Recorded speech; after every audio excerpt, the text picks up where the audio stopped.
Buenas tardes, mis hermanos, que el Señor le bendiga. Qué bueno es estar nuevamente un día más con nuestro Señor primeramente y también juntándome con ustedes de esta forma, que es la única que tenemos por el momento.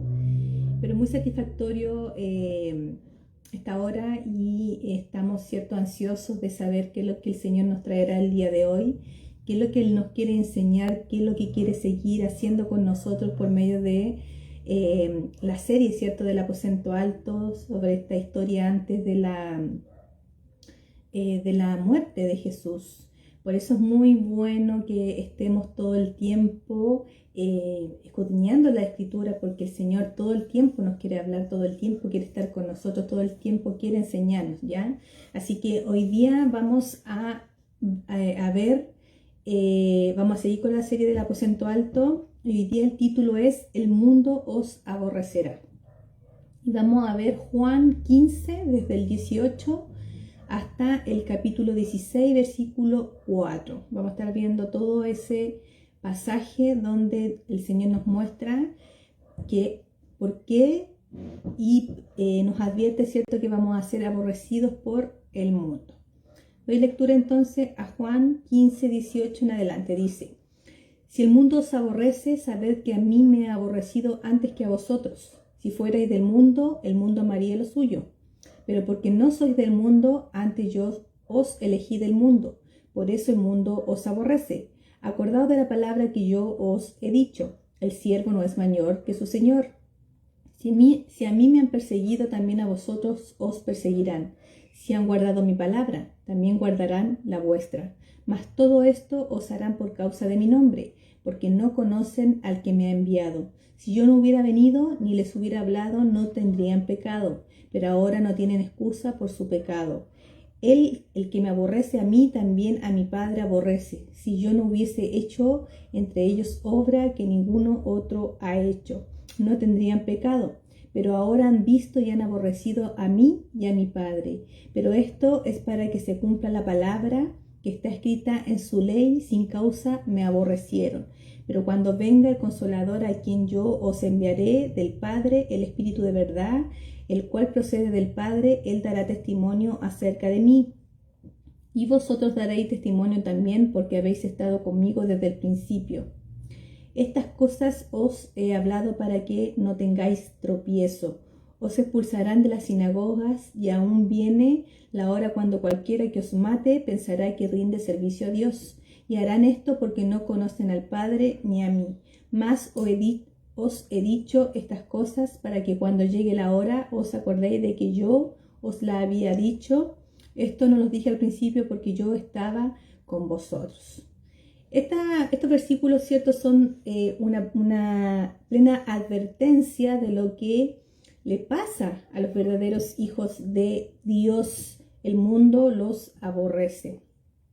Y si hay algo que distingue a nuestro Señor Jesucristo de muchos de los predicadores de hoy en día, es que el Señor siempre fue claro al presentar lo que podríamos llamar los aspectos incómodos, los aspectos difíciles del cristianismo. Por ejemplo, al final del capítulo del Evangelio de Lucas se narra la historia de 3 individuos que expresaron abiertamente su deseo de seguir a Jesús. Y si aparecieran estos individuos hoy en día en cualquier iglesia, tenemos por seguro, ¿cierto?, de que serían automáticamente bautizados y tomados y reclutados como miembros de una iglesia. Pero el Señor prefiere a estos hombres ponerle algunas trabas, y dice Lucas que cuando uno de ellos le dijo: Señor, te seguiré a donde quiera que vayas, ¿qué más podemos esperar, cierto? Un buen testimonio de un hombre que quería seguir a Jesús. Pero Jesús le dijo: las zorras no tienen guaridas, y las aves de los cielos nidos, mas el Hijo del Hombre no tiene dónde recostar su cabeza. En otras palabras, Jesús le quería decir: ¿tú estás seguro de querer seguirme? Dijo otro: sígueme. Y él dijo: Señor, déjame que primero vaya y entierre a mi padre. Jesús le dijo: no, deja que los muertos entierren a sus muertos, y tú ve y anuncia el reino de Dios.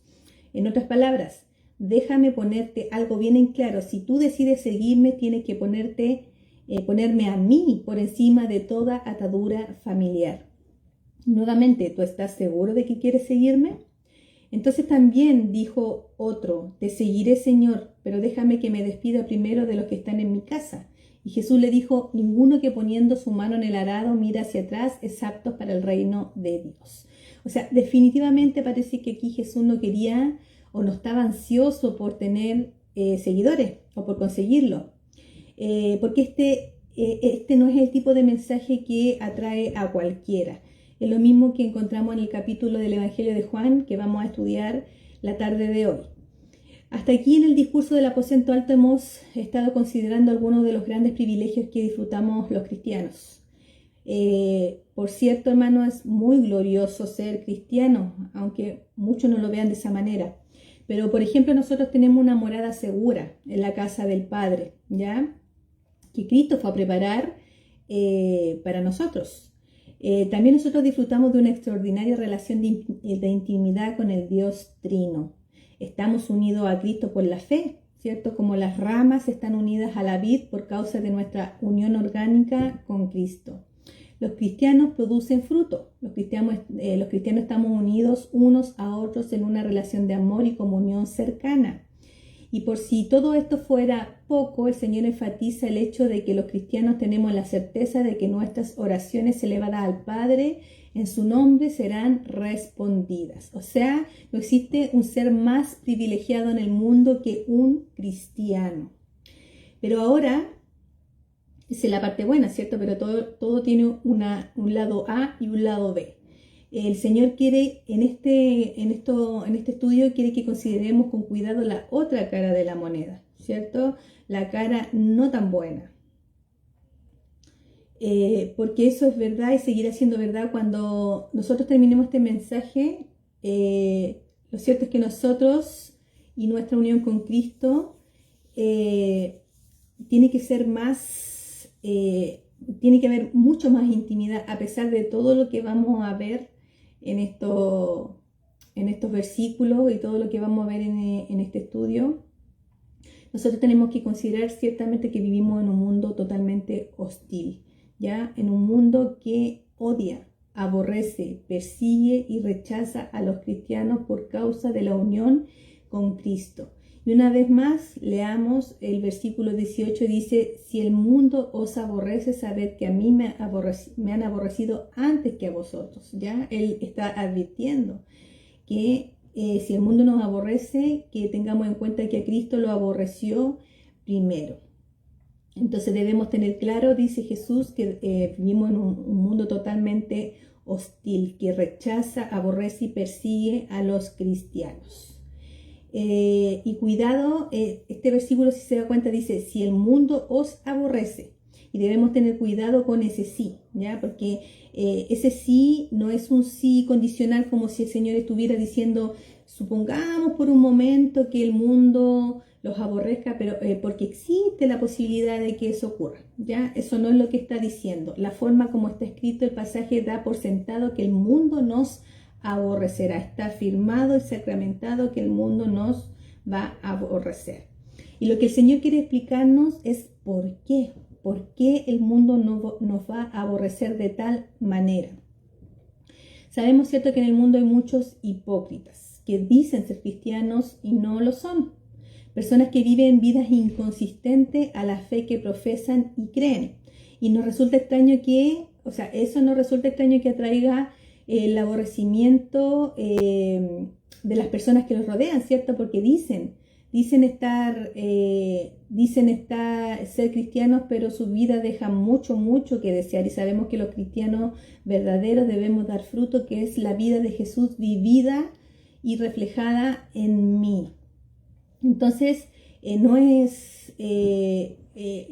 nos resulta extraño si algún cristiano, entre comillas, ¿cierto?, es aborrecido por los vecinos o por la familia que dice ser cristiano, pero al final se comporta peor que uno de los del mundo. Pero esto no es el tipo de caso que Jesús está planteando. En este pasaje, los cristianos que el mundo aborrece son los mismos que él acaba de describir en el pasaje que estudiamos la semana pasada y las semanas anteriores, ¿ya? De todo este estudio que hemos visto acerca del pámpano que da fruto por el hecho de estar unido a la vid. Los cristianos que el mundo aborrece no son perfectos. Sabemos que no somos perfectos, pero manifestamos en cierto grado el carácter y la obra de Jesús. Sin embargo, somos aborrecidos. Ese aborrecimiento no siempre se manifiesta de la misma manera, no siempre se manifiesta con la misma intensidad. Puede ir desde la hostilidad abierta y agresiva hasta el menosprecio, la indiferencia, el aislamiento, pero siempre estará allí de un modo u otro. Muchas veces cuando nosotros vinimos a Cristo, teníamos muchos amigos, la familia nos buscaba, pero ahora es todo lo contrario. Prácticamente no tenemos amigos, nos quedamos solos, ¿cierto? Por predicar la palabra del Señor a nuestros amigos, porque cuando nosotros llegamos a Cristo y recibimos a Cristo como Señor y Salvador, queremos predicarle el Evangelio a todo el mundo y queremos mostrar lo que Cristo hizo en nosotros. Y en cada oportunidad que tenemos nombramos, ¿cierto? Y predicamos el Evangelio. Pero eso no es del agrado de todos. Entonces, ¿qué va pasando con los amigos, con la familia? Que nos van dejando solos, vamos quedando abandonados, ¿cierto? Porque no quieren escuchar las verdades.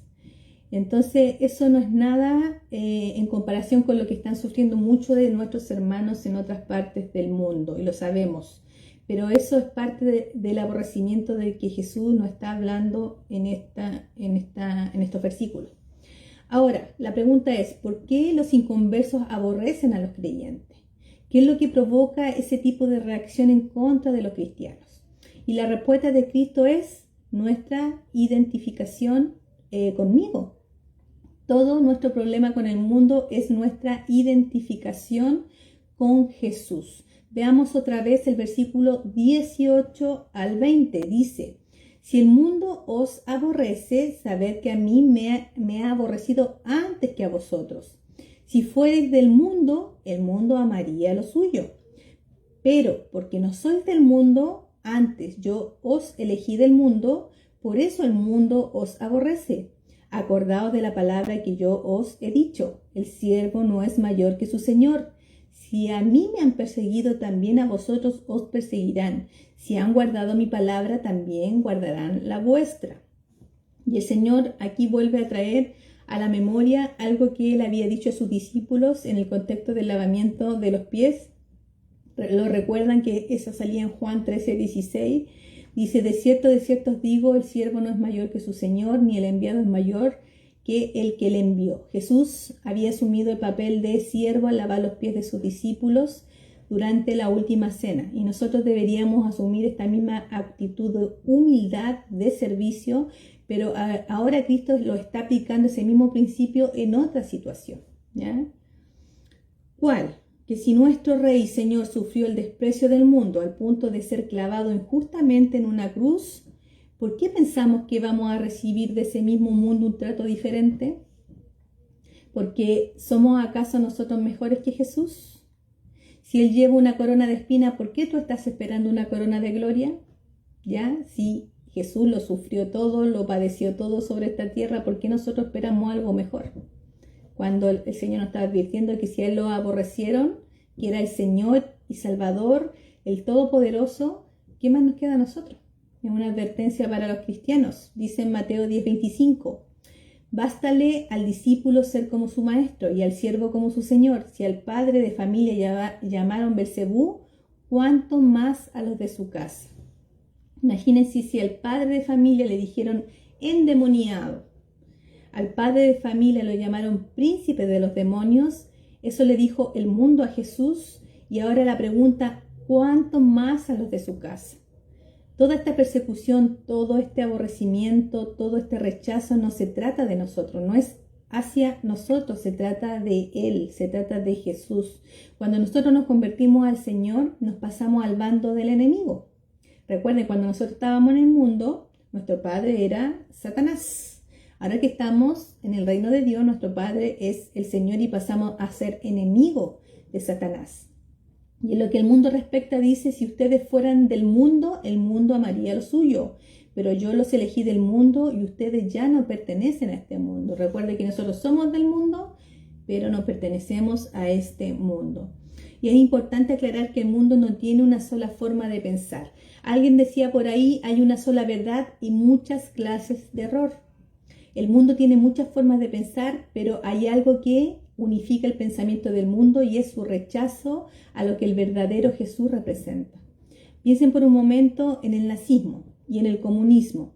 Estos son dos sistemas que representan dos extremos en el espectro ideológico de la política.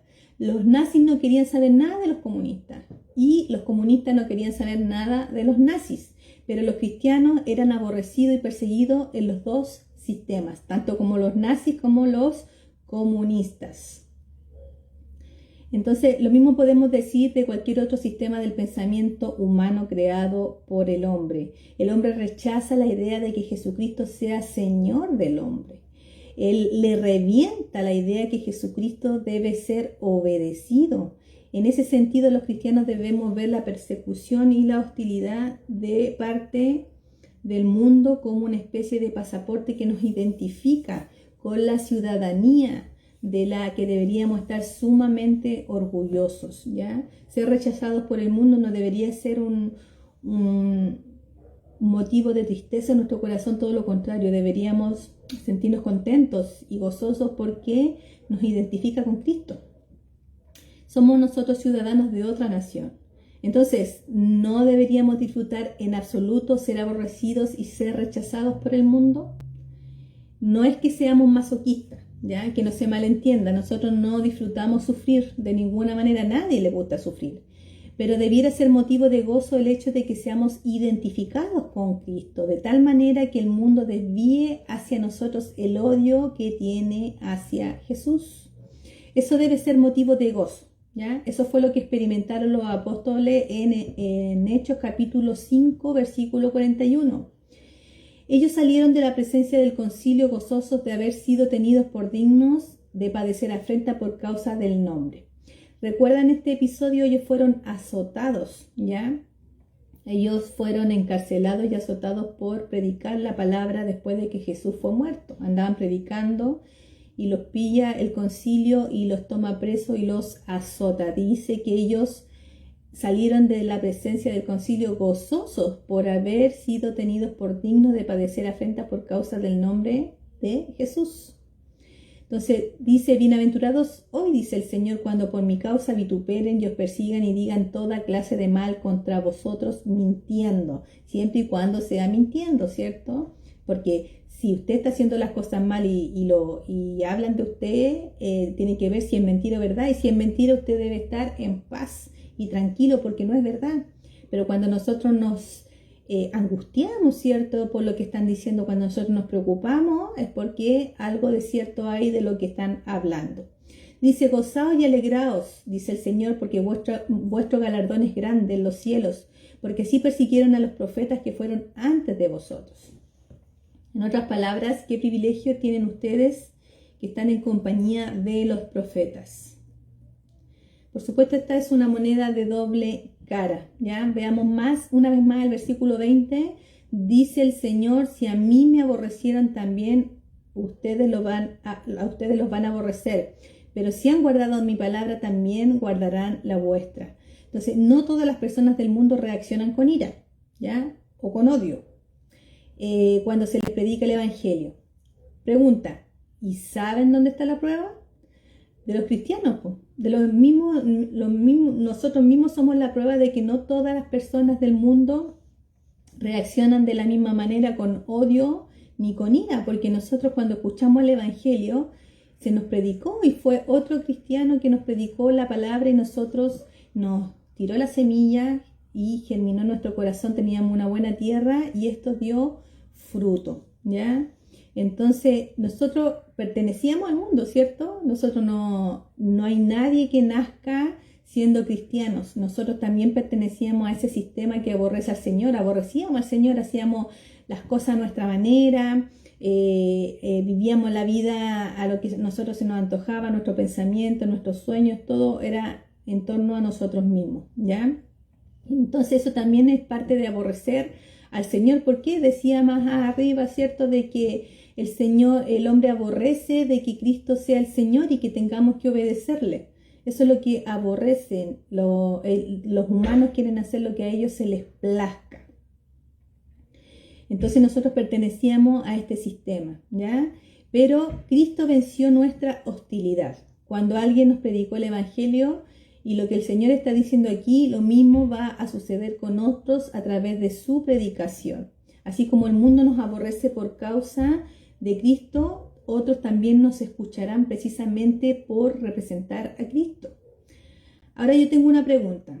El mundo aborrece a Jesús y nos aborrece a nosotros por nuestra identificación por Jesús. La pregunta es, ¿por qué el mundo odia a Jesús? ¿Por qué Jesús, este nombre, esta persona es tan odiada por el mundo? Eso nos lleva a una segunda razón que encontramos en este pasaje. El mundo odia a Jesús porque Jesús expone el pecado del mundo, expone nuestro pecado, ¿ya? Cuando nos confrontan con la palabra, nos confrontan con la santidad de Dios, con Jesucristo, se aflora, ¿cierto?, lo malo o lo perverso que nosotros somos. Entonces, noten el versículo 21, dice, mas todo esto os harán por causa de mi nombre, porque no conocen al que me ha enviado. Si yo no hubiera venido ni les hubiera hablado, no tendrían pecado, pero ahora no tienen excusa por su pecado. Este pasaje puede dar la impresión de que Jesús está diciendo que si Él no hubiese venido al mundo a hablar la palabra de Dios, si Él no hubiera hecho en el mundo los milagros que Él hizo, los hombres no serían culpables de pecado. Eso es lo que pareciera que dice el texto, pero es obvio que eso no es lo que quiere decir, ¿ya? Porque fue precisamente para salvar al hombre de sus pecados que Jesús vino al mundo. Así que el mundo era pecador antes de que Jesús viniera al mundo, pero la venida de Cristo hace al hombre mucho más culpable de un pecado en particular, que es el pecado de no conocer a Dios el Padre, porque eso es lo que vino a hacer Jesús. Jesús vino a mostrar al Padre, vino a que el Padre fuera glorificado. Él mismo dijo, el reino del cielo, el reino de Dios ha llegado. Entonces había llegado, Jesús vino a mostrar cómo era el Padre a través de Él. Recuerden que son la misma persona. Entonces el pecado más particular que tenemos nosotros es el pecado de no conocer a Dios. A pesar de no haber tenido una revelación tan espectacular a través de ello, ¿cuál es el pecado? El pecado es seguir rechazando a Dios, de no conocer al Padre a pesar de haber tenido en Jesús una revelación tan explícita, tan espectacular. El hecho de que el mundo no conoce a Dios es un pecado. ¿Y saben por qué? Dios se ha revelado al hombre de una forma muy clara y contundente, pero el hombre ha decidido rechazar pecaminosamente la revelación. A eso es lo que se refiere Pablo cuando nos dice en Romanos 1, del 18 al 20, dice, porque la ira de Dios se revela desde el cielo contra toda impiedad e injusticia de los hombres que detienen con injusticia la verdad. ¿Cuál verdad? Porque lo que de Dios se conoce le es manifiesto, pues Dios se lo manifestó, porque las cosas invisibles de Él, su eterno poder y deidad, se hacen claramente visibles desde la creación del mundo, siendo entendidas por medio de las cosas hechas, de modo que no tienen excusas. Todo el universo, toda la tierra, todas las cosas que están siempre decimos, la inmensidad del mar, el cielo, cómo funciona el sistema solar, la distancia que hay de la Tierra a la Luna, cómo funciona el mismo organismo, el ser humano no puede, imposible que haya nacido esto de una explosión, que vengamos de un mono, es imposible. Por eso dice que Dios se manifiesta desde la creación del mundo. El mismo universo, la misma creación habla a gritos de que hay un creador, que hay un diseñador de todas las cosas, ¿ya? Entonces muchas veces las personas se escudan en su ignorancia para evadir su responsabilidad. El problema es que hay ocasiones en que la ignorancia nos hace más culpables. Un ejemplo, imagínense que va usted manejando en una autopista cuyo límite es hasta 100 kilómetros por hora, ¿ya? Y nosotros decidimos decidimos no mirar a propósito estos letreros, ¿ya? Para poder manejar con una limpia conciencia de que no estamos pasando la velocidad. O sea, manejo así y me dice en los letreros que está a 100, que mi máximo es de 100 kilómetros por hora, pero yo voy a 130, 140 kilómetros por hora, pero yo voy con una limpia conciencia porque no he visto ningún letrero que diga que mi máximo es de 100 kilómetros por hora, ¿ya? Si nos detiene un carabinero, en este caso que en Chile, el carabinero nos va a multar igual, ¿ya? Porque nuestro deber es poner atención a las señales de velocidad. Todos los que hemos dado la prueba de conducir, todos los que sabemos manejar, sabemos, ¿cierto?, que nosotros debemos estar atentos a los letreros de la carretera, atentos a todo lo que nos indique velocidad, trabajo, kilometraje, todo tenemos que estar pendiente a eso, ¿ya? Entonces, un carabinero no nos va a dejar libre bajo el alegato de que nosotros ignorábamos el límite de velocidad. Todo lo contrario, ¿ya? Porque si nosotros íbamos manejando por la carretera, debimos haber puesto atención a las señales que decían o indicaban el límite de velocidad. Bueno, lo que Pablo está diciendo es en Romanos capítulo 1, que ese es el problema del hombre con la justicia de Dios. Las señales de la existencia de Dios fueron colocadas en todo el universo que Él creó. ¿Para qué? Para revelar su gloria y para dejar al hombre sin excusa, dice Pablo. Pero ahora dice, vino Cristo al mundo y trajo una luz mucho más brillante todavía. Y esa venida de Cristo al mundo hace más inexcusable el pecado del hombre de no querer conocer a Dios. En otras palabras, esa ignorancia de Dios siempre ha sido pecado desde que Adán y Eva se rebelaron en el huerto del Edén. Pero después de la venida de Cristo, que es la perfecta revelación de la culpabilidad humana, aumenta porque nunca antes el mundo había decidido pasar por alto una luz tan brillante, una señal tan clara. Incluso el mismo pueblo, ¿cierto?, de Israel, los judíos, están esperando todavía su Mesías cuando vino. Él ya está. Toda la descripción del Mesías fue escrita en Isaías 53. Pero aún así, los judíos sacaron de su Biblia, de su palabra, sacaron el Isaías 53. Usted le pregunta, ellos se lo saben de memoria, pero no lo tienen incluido, ¿ya? Porque quisieron ignorar. Ellos dicen que Jesús fue solamente un profeta, ¿ya? Pero Él fue el Mesías que vino. Dice Juan capítulo 3, esta es la condenación, que la luz vino al mundo y los hombres amaron más las tinieblas que la luz porque sus obras eran malas. Porque todo aquel que hace lo malo aborrece la luz y no viene a la luz para que sus obras no sean reprendidas. Entonces la luz de Cristo es tan brillante, es tan pura, que hace más evidente el pecado del mundo. De manera que los hombres solo tienen dos opciones cuando se enfrentan con Jesús. O vienen al arrepentimiento y fe y buscan el perdón de sus pecados, o lo aborrecen con todas sus fuerzas. Y por supuesto, al aborrecer a Jesús también están ofendiendo al Padre que le envió. Versículos 23-24 de Juan 15. El que me aborrece a mí, también a mi Padre aborrece. Si yo no hubiese hecho entre ellos obras que ninguno otro ha hecho, no tendrían pecado. Pero ahora han visto y han aborrecido a mí y a mi Padre. Ya que Jesús le había dicho en Juan 14 también, 14:6, que nadie puede ir al Padre si no es a través de Él. ¿Se recuerdan? Por eso Él siempre se comparaba con el Padre, porque Él quería mostrar, en todo Juan muestra que el Padre, el Hijo y el Espíritu Santo es una misma persona, ¿ya? Todo Juan revela esto. Pero ahora Él está diciendo algo más contundente. El que ama a Jesús ama al Padre, y el que aborrece a Jesús aborrece al Padre. También los líderes religiosos en el tiempo del Señor pretendían conocer a Dios. Sin embargo, cuando vino Jesús de parte de Dios y para revelar a Dios, lo rechazaron. No le creyeron. Ellos mismos fueron los que le dijeron que venía de parte de Satanás. Entonces, ¿cuál es la conclusión lógica? Que en realidad no conocían a Dios. Hacían las cosas en el nombre de Dios, pero no lo conocían.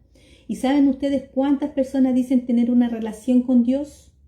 y algunos son increíblemente religiosos. Pero cuando se les dice que son pecadores, que necesitan un Salvador, que los libre de la ira de Dios, se molestan, porque ellos se ven a sí mismos como personas que no son malas, como para merecer el castigo de la justicia divina. O sea, ellos dicen, sí, yo fallo, pero no soy malo. Cuando la palabra de Dios dice que no hay ninguno bueno, que todos somos malos, que todos rechazamos a Dios, ya la moralidad no nos sirve para nada. Entonces ellos se ven a sí mismos como que no merecen un castigo de la justicia divina del Señor.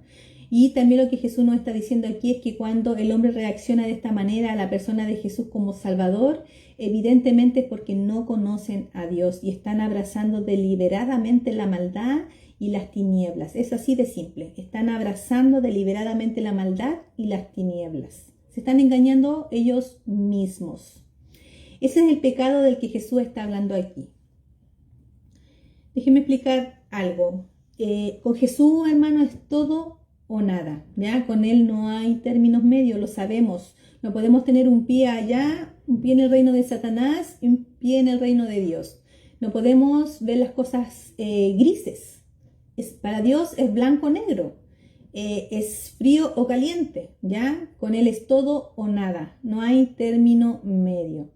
Entonces, si nosotros no nos hemos entregado a Cristo de corazón en arrepentimiento y fe, entonces usted es uno de los que odia a Jesús. Es así de sencillo, ¿ya? Si usted no ha entregado su corazón en arrepentimiento y fe, sencillamente odia a Dios. ¿Por qué una persona puede odiar a Jesús? ¿Ya? La respuesta es porque ama su pecado. Y la persona de Jesús lo pone en evidencia. No hay otra razón, versículo 25 de Juan 15. Pero esto es para que se cumpla la palabra que está escrita en su ley. Sin causa me aborrecieron. No hay ninguna razón, no hay ningún problema con Jesús. No hay nada malo en que Jesús pudiera provocar el odio y el rechazo que él experimentó durante su ministerio terrenal, excepto su santidad y su pureza que hacen más evidente la maldad y nuestro pecado. Si tú y yo hubiéramos estado a los pies de la cruz ese día, ¿cierto? En ese juicio en el que Poncio Pilato le dejó al pueblo a quien crucificar, nosotros también hubiésemos gritado, crucifícale. Hay muchos de nosotros cuando llegamos al Evangelio o miramos las películas que hablan de la crucifixión o de la vida de Cristo y vemos en esta escena y decimos, si yo hubiese estado ahí, hubiese defendido a Jesús. Nosotros hubiésemos gritado también, crucifícale, ¿ya? ¿Y saben por qué? Porque Jesús atenta contra las dos cosas que el hombre más aprecia, su autonomía y la imagen elevada que tiene de sí mismo. Es tan grande nuestro ego, es tan grande nuestro yo que nosotros somos nuestros propios dioses. Cuando nosotros queremos hacer las cosas de nuestra manera, siempre lo digo, cuando tú dejas de lado a Dios en tus decisiones, en toda tu vida, tú eres tu propio Dios. Tú dices, con mis fuerzas yo salgo a trabajar, todo lo que tengo lo he logrado con mis fuerzas y no ponemos en nada a Dios en nuestra vida. Y eso es un ego increíble y no estamos haciendo nuestros propios dioses, somos ídolos de nosotros mismos. Entonces, estas son las dos cosas que el hombre que atenta, ¿cierto? Jesús atenta con estas dos cosas porque él dice, si el que no es capaz de negarse a sí mismo no es digno de ser llamado mi discípulo. O sea, debemos negarnos a nosotros mismos, debemos dejar de ser nuestros propios dioses y que Jesús pase a ser nuestro Dios para poder ser dignos de seguirle a Él. Entonces, esas son las dos cosas que el hombre más aprecia, su autonomía de hacer las cosas que él quiera, de no depender de nadie y la imagen elevada que tiene de sí mismo.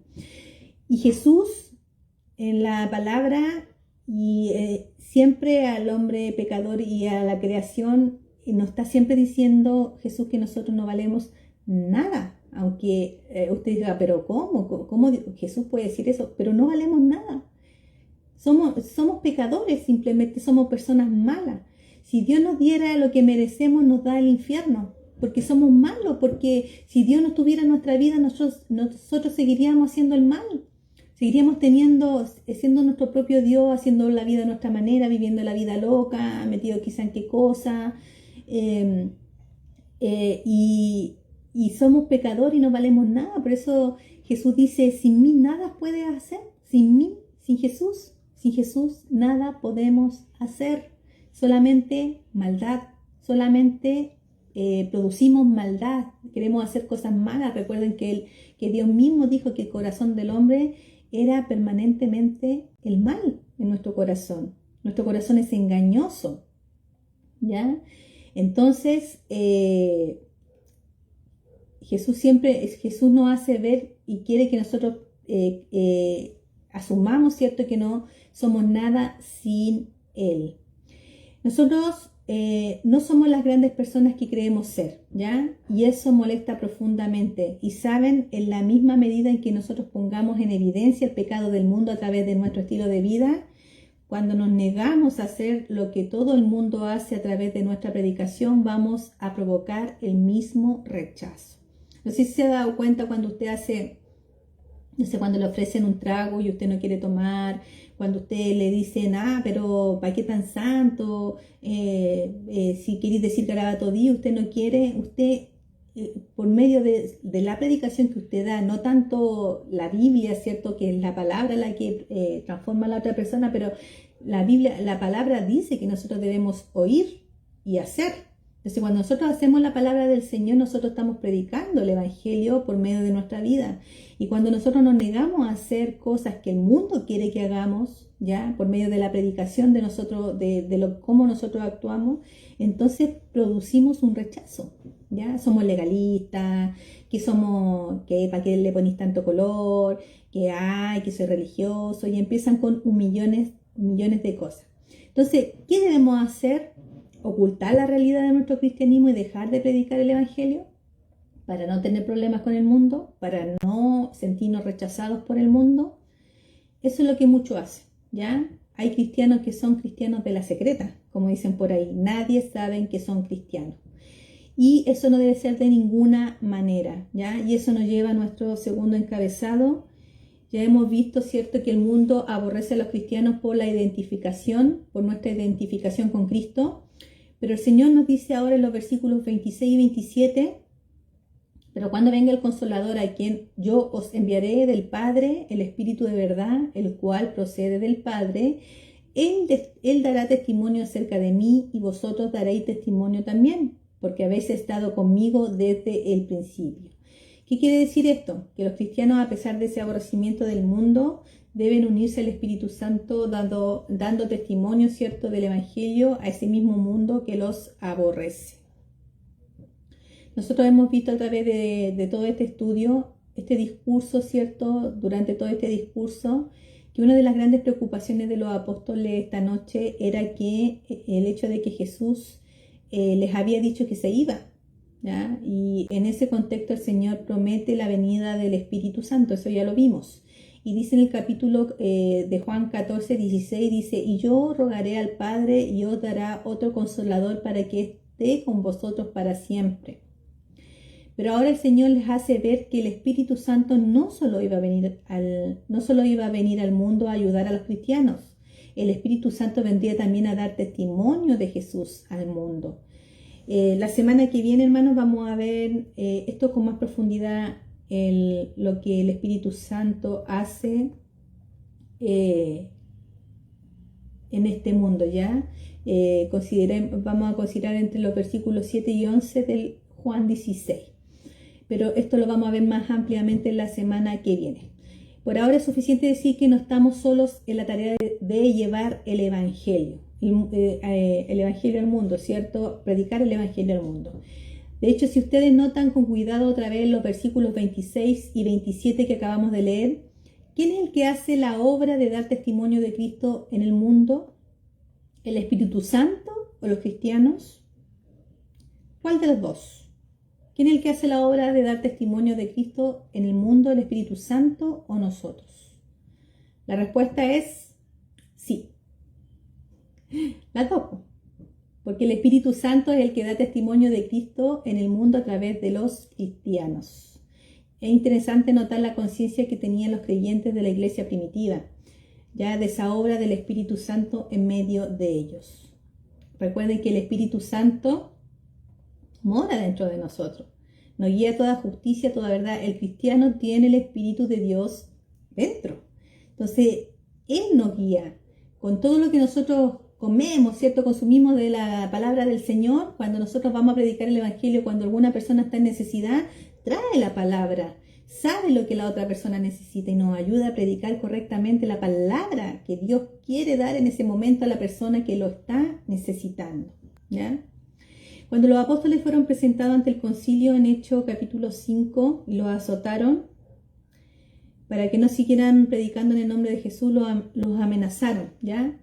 Y noten lo que Pedro dice en Hechos 5, del 29 al 32, dice: respondiendo Pedro, los apóstoles dijeron: es necesario obedecer a Dios antes que a los hombres. El Dios de nuestros padres levantó a Jesús, a quien vosotros matasteis, colgándole en el madero. A este Dios ha exaltado con su diestra por príncipe y salvador para dar a Israel arrepentimiento y perdón de pecados. Y nosotros somos testigos suyos de estas cosas, y también el Espíritu Santo, el cual ha dado Dios a los que le obedecen. De hecho, cuando Esteban iba a ser apedreado, dice en Hechos 6:10, pero no podían resistir a la sabiduría y al espíritu con que hablaba, ¿ya? Este era a los fariseos y los religiosos cuando Esteban le estaba dando una cátedra, ¿cierto?, de la palabra del Señor, y decían que ellos no podían resistir a la sabiduría y al espíritu con que hablaba Esteban. Ellos no podían resistir al Espíritu Santo. ¿Y saben por qué el mundo no ha podido detener el avance del Evangelio por más oposición que haya, por más que se haya levantado contra esto y que se seguirá levantando a través de la historia? Porque no es una obra humana. El cristianismo no es una obra humana. Eso es totalmente un misterio, ¿cierto? Eso proviene totalmente del Señor. Pero es un tremendo aliento saber que cuando nosotros llevemos el Evangelio, el Espíritu Santo está ahí haciendo una obra, infundiéndonos cierto amor por los perdidos, valor para predicar el Evangelio, dándonos la mansedumbre en medio de la provocación y también yendo a nuestras mentes la verdad de la palabra de Dios y un montón de cosas más. Y mientras Él está haciendo todas estas cosas en nosotros, cuando nosotros predicamos y estamos viviendo la vida cristiana, al mismo tiempo el Espíritu está obrando en las mentes y corazones de los que escuchan. Recuerden que se les ha enseñado a ustedes que muchas veces nosotros nos deprimimos, nosotros nos angustiamos cuando predicamos muchas veces la palabra. A lo mejor a una misma persona le hablamos constantemente la palabra del Señor, le predicamos y vemos que esta persona sigue tal cual y no cambia su manera de ser, su manera de vivir y todo eso, y muchas veces nos bajoneamos, ¿cierto? Como se dice, nos deprimimos por esto y pensamos que lo estamos haciendo mal. Pero debemos recordar que nosotros solamente cumplimos la misión de predicar la palabra del Señor. Lo demás lo hace el Espíritu Santo. No somos el Espíritu Santo, ¿ya? Dios trabaja por medio del Espíritu Santo y Él sabe si la persona va o no va a recibir, ¿cierto?, la palabra. Entonces, nosotros no sabemos que todo esto está sucediendo, pero Él está haciendo una obra, ¿ya? Cuando usted predica a otra persona, el Espíritu Santo es el que está trabajando. Pero una vez más el Señor no nos quiere dar una impresión equivocada, ¿ya? Ese testimonio que los creyentes darán ante el mundo provocará en ocasiones una reacción extremadamente violenta y hostil. Juan 16, del 1 al 4, dice: estas cosas os he hablado para que no tengáis tropiezo. Os expulsarán de las sinagogas, y aún viene la hora cuando cualquiera que os mate pensará que rinde servicio a Dios, y harán esto porque no conocen al Padre ni a mí. Mas os he dicho estas cosas para que cuando llegue la hora os acordéis de que ya os lo había dicho. Esto no lo dije al principio porque yo estaba con vosotros. Entonces, hay tres cosas que quiero que ponga atención aquí. La primera es que el aborrecimiento del mundo hacia los creyentes puede llegar a niveles de mucha crueldad, ¿ya? El aborrecimiento que tiene el mundo hacia los creyentes. Dice, os expulsarán de la sinagoga y aún viene la hora cuando cualquiera que os mate, está hablando de morir, ¿cierto? Pensará que le rindió un servicio a Dios. Entonces, para nosotros que vivimos en el último lugar del mundo, ¿cierto? Como dicen por ahí una canción, nos puede darnos la impresión que no es el tipo de reacción que van a tener contra los cristianos, ¿ya? Nosotros vivimos muy, muy alejados del sitio, ¿cierto? Nosotros vivimos en Sudamérica, en América, y no es tanto se ve la persecución, pero no tanto como en el occidente, ¿cierto? Como cerca del pueblo de Israel, ¿ya? Nosotros, la reacción que tiene el mundo contra los cristianos, nosotros podemos pensar que ya es cosa del pasado, ¿cierto? La Santa Inquisición y todas esas cosas. Pero no es así. Muchos expertos en misiones tienen la convicción de que durante el siglo XX y lo que vamos del siglo XXI han habido más martirios de cristianos que en todos los siglos juntos que nos han precedido.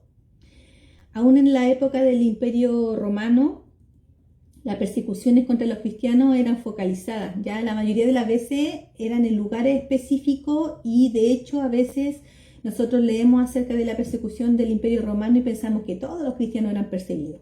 No, la mayoría de las veces eran los líderes que eran perseguidos, los líderes de estos grupos cristianos. Eran persecuciones focalizadas, ¿ya? Pero hay lugares en el día de hoy en que por años los creyentes han estado pagando un precio sumamente alto por causa de su fe. Las últimas estadísticas nos dicen que en los países musulmanes radicales asesinan a un cristiano cada 5 minutos. Y en la purga de Mao murieron 12 millones de personas y muchos de ellos murieron por ser solamente cristianos. Simplemente sin cometer ningún otro tipo de ilícito, solamente por ser cristianos, en la purga de Mao. Y nosotros debemos darle gracias al Señor. Nosotros siempre decimos que vivimos un evangelio más relajado porque esas cosas no se ven acá. Por lo menos en Chile no se ven ese tipo de persecución. Y quiera que el Señor, ¿cierto? Nosotros nunca tengamos que experimentar una persecución como esa, porque no sabemos qué tan firme estamos para poder resistir. Pero no debemos olvidar que el mundo en que nosotros vivimos de este lado del planeta no es menos malo ni menos peligroso que el mundo en el que ellos viven. Es el mismo mundo, exactamente el mismo mundo.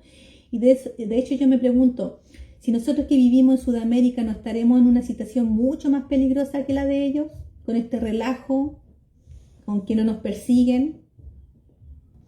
Espiritualmente hablando, para esos cristianos perseguidos es evidente que el mundo no es su amigo. Lo tienen más que claro, ¿ya? Y que están en un lugar muy peligroso.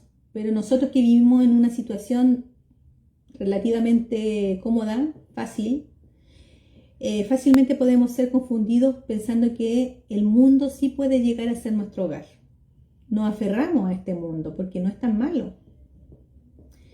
Entonces debemos orar fervientemente por nuestros hermanos perseguidos, para que el Señor los consuele, los fortalezca en medio de sus tribulaciones, en medio de la situación en que viven, ¿ya? Porque sea a través de la violencia física, de la mundanalidad, lo que el mundo persigue es que nosotros seamos infieles al Señor. Eso es lo que ellos quieren, que nosotros seamos totalmente infieles, nos quieren obligar. Muchos cristianos mueren y les piden negar a Cristo, que nieguen a Cristo, que lo rechacen, pero como ellos no lo rechazan, los matan, ¿ya? Entonces, eso es lo que quiere el mundo, eso es lo que quiere Satanás, que seamos infieles al Señor y que seamos ineficaces en la expansión de su reino, que nos dé miedo expandir el mundo, el evangelio, ¿cierto?, al mundo. A uno lo amenazan con armas y al otro lo seducen con la diversión, con las riquezas, con la fama, pero es el mismo mundo. Por otra parte, nosotros vemos en este pasaje que la distorsión del pensamiento del mundo es tal que en ocasiones los cristianos serán llevados a la muerte en el nombre de Dios. Por personas que no conocen a Dios. Dice, cualquiera que os mate pensará que le rinde un servicio a Dios. Durante el tiempo de Jesús y los apóstoles, la persecución la levantaron los mismos líderes religiosos de Israel, ¿ya? Recuerden el testimonio de Pablo. De hecho, en el Hechos capítulo 26 dice que Pablo había llegado a pensar que era un deber hacer muchas cosas contra el nombre de Jesús de Nazaret, incluyendo encarcelar a los cristianos y forzándolos a blasfemar, que es lo mismo que hacen ahora, ¿ya? Y dice en Hechos 26:10, dice Pablo, lo cual también hice en Jerusalén. Yo encerré en cárceles a muchos de los santos, habiendo recibido poderes de los principales sacerdotes, y cuando los mataron, yo di mi voto. Eso es cuando Pablo era Saulo, ¿cierto? Cuando él perseguía a los cristianos y todo lo hacía en el nombre de Dios. Ese era el gran apóstol Pablo. Decía, yo creía que mi deber era atacar a los cristianos en el nombre de Dios. Los mataba para su gloria, pero era porque no conocía a Dios. Lo hacía para Dios, pero no lo conocía, ¿ya? Por otra parte, también debemos notar en este texto que el Señor nos dice estas cosas, que esto no es para asustarnos, ¿ya? El Señor nos dice que estas cosas es para que nos mantengamos firmes, aún en el contexto de la peor hostilidad. Dice en el versículo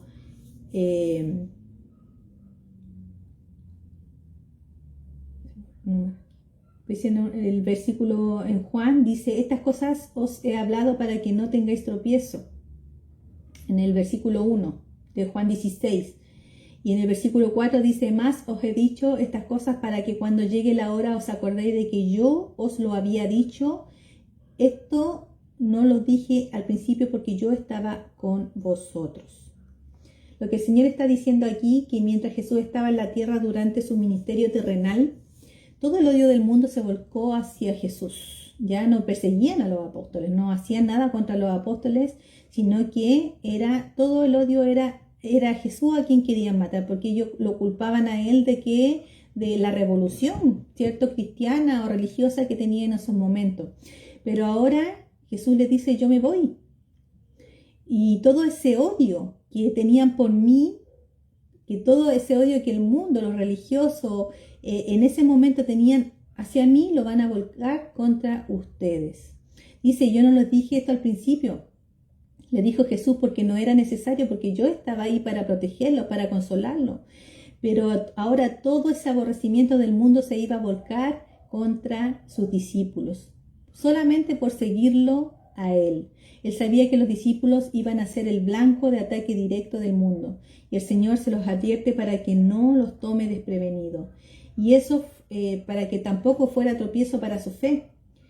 La salvación es totalmente gratis, sabemos que es un regalo, pero el camino que lleva al cielo pasa primero por la cruz, y a pesar de eso sigue siendo el mejor camino por donde podemos transitar, ¿ya? A pesar de todo eso. Si nosotros leemos esta porción del Evangelio aislándonos de su contexto, podemos llegar a la conclusión equivocada de que se trata de un pasaje muy deprimente, ¿ya? Pero no debemos olvidar que este aborrecimiento del mundo es el resultado de tener una relación de intimidad con nuestro bendito y glorioso Señor Jesucristo. Y saben que al final de cuentas, eso lo vale todo. Escuchen cómo concluye este discurso del aposento alto en Juan 16:33. Dice, estas cosas os he hablado para que en mí tengáis paz. En el mundo tendréis aflicción, pero confiad, yo he vencido al mundo. Eso es Juan 16:33. Esa es la otra cara de la moneda, ¿ya? Nosotros vamos detrás de un Salvador que murió, que fue crucificado en una cruz, pero vamos detrás de un Salvador que resucitó de los muertos al tercer día, que ascendió a los cielos y ahora está sentado a la diestra de Dios, esperando hasta que todos sus enemigos sean puestos por estrado de sus pies. En esta guerra nosotros estamos del lado del vencedor. Eso que le quede claro. Métaselo en su mente y en su corazón. Nosotros, lo que podamos sufrir, lo que podamos padecer en este mundo, no es nada, porque nosotros ya estamos al lado del vencedor. Él ya venció al mundo y no importa lo que tengamos que sufrir en este mundo caído. Vale la pena servir a Cristo. Vale la pena seguir proclamando el mensaje del Evangelio. Vale la pena seguir llamando a los hombres al arrepentimiento y a la fe. No importa el precio que tengamos que pagar, porque esto vale la pena. Vale la pena porque recuerde que nuestra recompensa no está aquí en la tierra, no, esto es pasajero, todo lo que es económico, todo lo que es material se muere, se acaba, se pierde, pero nosotros estamos luchando por algo que va más allá es un futuro, ¿cierto?, en el reino del Señor, es un futuro eterno. Es allá donde nosotros estamos armando todo nuestro cuento, ¿cierto? Toda nuestra riqueza la estamos tirando hacia el cielo. Por eso vale la pena sufrir por Jesús, vale la pena hasta morir por Jesús. ¿Por qué? Porque la recompensa no tiene precio. La recompensa que vamos a recibir, muchas personas quieren ganarse el quino, el loto, todos los juegos de azar que hay sobre la tierra y quieren ser millonarios para cumplir todos sus sueños. Un cristiano, el mayor sueño, el mayor anhelo debe ser, ¿cierto?, no importa que tengamos que morir por la causa de Cristo, porque nuestro tesoro está en el cielo. Ahí vamos a ser totalmente millonarios, ricos, ¿ya? Pero no por dinero, ¿ya? Sino que no va a haber muerte, no va a haber dolor, no va a haber llanto, no va a haber sufrimiento y vamos a estar pastoreados por el mismo Jesús. Es una vida perfecta, hermano, una vida llena de felicidad y eso es lo que nosotros debemos atesorar, que es una vida perfecta. Todo el mundo busca la felicidad, todo el mundo busca la perfección.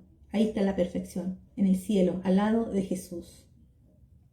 Cuando nosotros estemos en la presencia del Señor y veamos las cosas desde la perspectiva de la eternidad, nos vamos a dar cuenta que mucho de lo que la gente llamaba vida exitosa fue una pérdida de tiempo.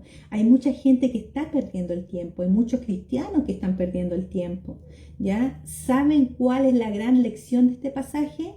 Es que Jesucristo es tan glorioso que vale la pena vivir por Él y aún vale la pena morir por Él. En Juan capítulo 6, muchos de los discípulos volvieron atrás y Cristo le dice a sus apóstoles, ¿ustedes se quieren ir también? Y la respuesta de Pedro, la respuesta de Pedro dice, Señor, ¿a quién iremos? Hemos creído que tú eres el Cristo, que tú eres el Hijo del Dios viviente. Lo que nosotros hemos creído de ti, Señor, nos dice que vale la pena más quedarnos aquí contigo, aunque tengamos que morir como mártires por causa. Señor, ¿a quién iremos? Él es el vencedor, Cristo ya venció. Cristo murió en esa cruz por amor, a ti y a mí. Murió y nos declaró el amor más profundo que puede existir sobre la tierra. Muchas personas en el mundo sueñan ser amadas de esa manera, que una persona dé su vida por ellos. Y ya hubo una persona que dio la vida por ti, y ese fue Jesús. Dios te amó de tal manera que envió a su propio Hijo, a un trozo de Él mismo para morir y cargar el pecado y llevar la culpa y que Cristo, ¿cierto?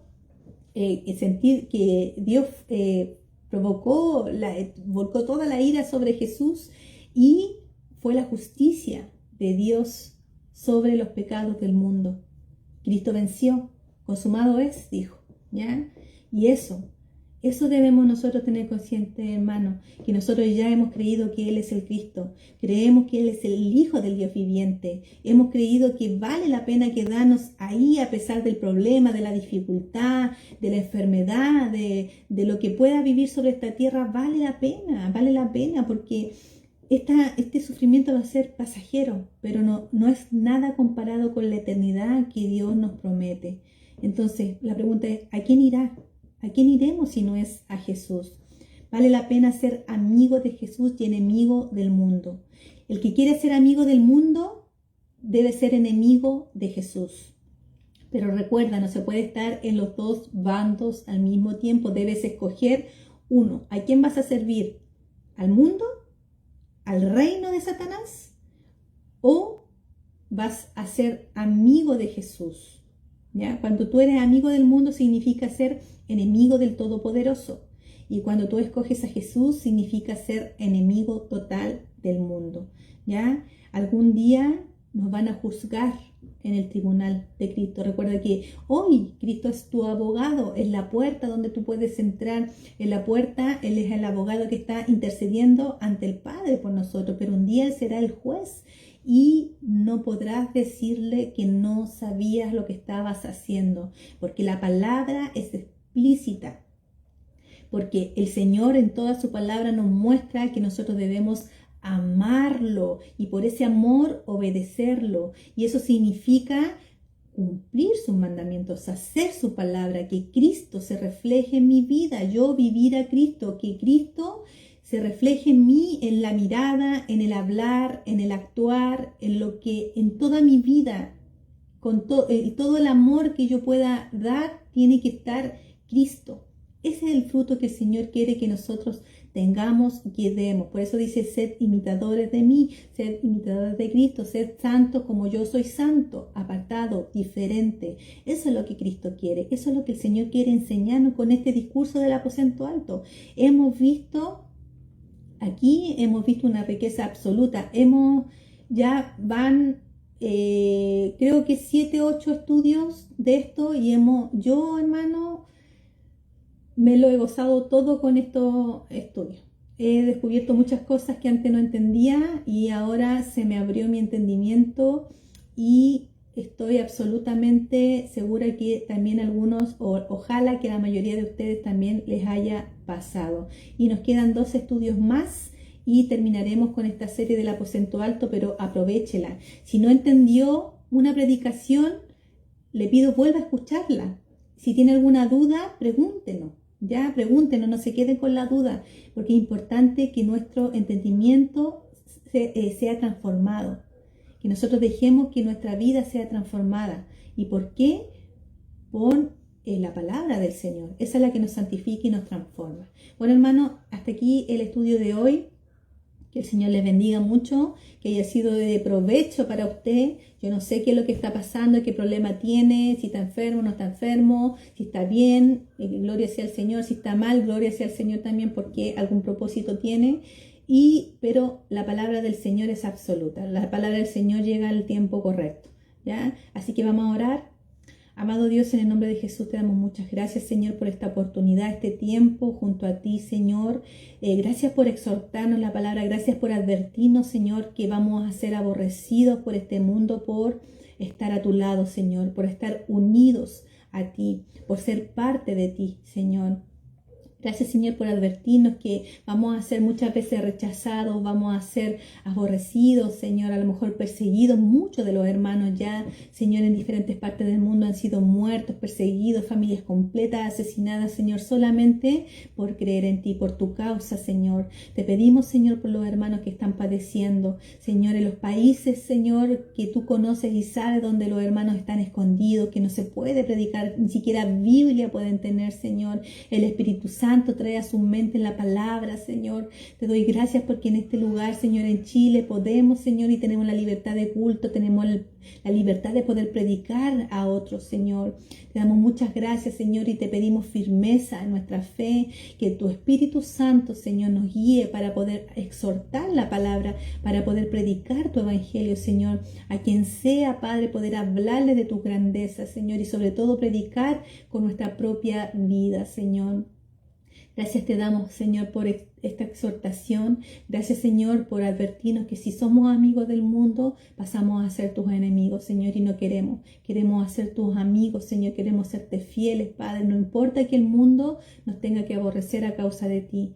Te pedimos fuerza. Te pedimos, Señor, que podamos ser fieles en lo más pequeño, hasta en lo más mínimo podamos ser fieles, Señor. Te doy muchas gracias. Bendice a cada hermano, a cada persona que está mirando, Señor, esta predicación. Bendícelo y ayúdalo en la situación que esté, en la enfermedad, en lo que esté pasando, Señor. Tu mano de misericordia y piedad, Señor, esté sobre ellos. Te doy muchas gracias y todo esto lo pido, Señor, en el nombre poderoso de tu Hijo Jesús. Amén. Que el Señor les bendiga, hermano.